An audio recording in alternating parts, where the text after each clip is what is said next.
Hello everyone! Welcome back to our vlog.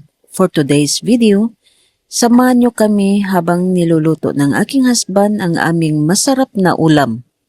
Ang ulam namin ay kalderitang baboy at may kasamang tira naming ulam na nilagang baboy. Simple lang pero siguradong busog at masaya ang buong pamilya. Unang-una, naghahanda muna si husband ng mga sangkap. Hinihiwa ang bawang, sibuyas, carrots at patatas. Siyempre, nakahanda na rin ang karning baboy na siyang pangunahing sangkap. At ngayon, sinimulan na ni husband ang pagluluto. Pinapainit muna ang kawali at ginisa ang bawang at sibuyas hanggang maging mabango. Isinunod ang karne ng baboy at hinayaan itong maluto ng bahagya bago ilagay ang tomato paste at iba pang pampalasa. Habang kumukulo ang kaldereta, unti-unting inilagay ang mga gulay. Talagang nakakatakam ang amoy habang lumalapot ang sarsa at lumalambot ang karne. Makalipas ang ilang minuto, luto na ang ating kalderetang baboy. Napakasarap tingnan pa lang dahil sa makapal nitong sarsa at makulay na sangkap. Hindi mawawala ang aming isa pang ulam na nilagang baboy.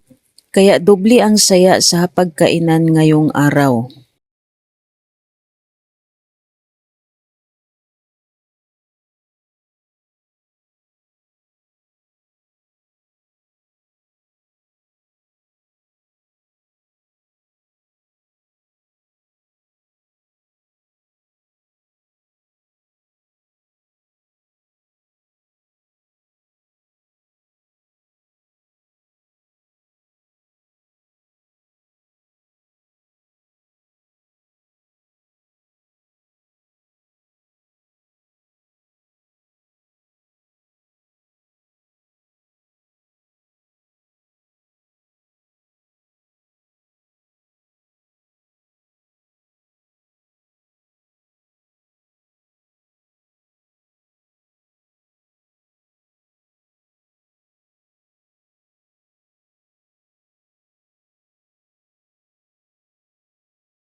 At ngayon, oras na para kumain.